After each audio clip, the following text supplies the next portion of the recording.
রাষ্ট্র কাঠামো মেরামতের ৩১ দফা বাস্তবায়ন, নিত্য প্রয়োজনীয় দ্রব্যমূল্য সহনীয় রাখা, অবনতিশীল আইন শৃঙ্খলা পরিস্থিতির উন্নতিকরণ, ফ্যাসিবাদের ষড়যন্ত্র মোকাবেলার দাবিতে ঝালকাঠিতে বাংলাদেশ জাতীয়তাবাদী দল বিএনপির জনসভা অনুষ্ঠিত হয়েছে।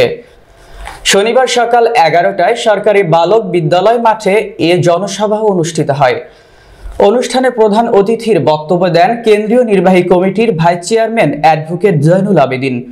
প্রধান বক্তা হিসেবে বক্তব্য দেন কেন্দ্রীয় নির্বাহী কমিটির ধর্ম বিষয়ক সম্পাদক মোহাম্মদ রফিকুল ইসলাম জামাল। বিশেষ অতিথির বক্তব্য দেন সহ সাংগঠনিক সম্পাদক আকন কুদ্দুসুর রহমান,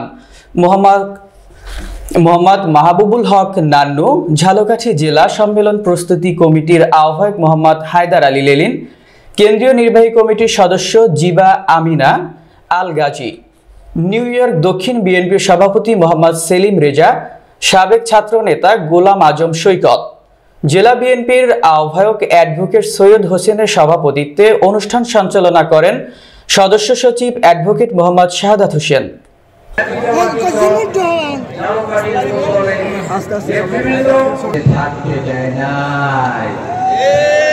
মনে রাখবেন, আপনারা রাজনীতি করেন, রাজনৈতিক দল করেন, আমরা চাই আপনাদের সে অধিকার আছে, কিন্তু ক্ষমতায় বসে থেকে একদিকে ক্ষমতায় থাকবেন আর একদিকে রাজনৈতিক দল করে বলবেন যে আমরা সমন্বয়ক, কাজে আমরাই এই দেশ চালাবো, আর এই দেশের 18 কোটি জনগণের কোনো অধিকার থাকবে না, এটা হতে পারে না।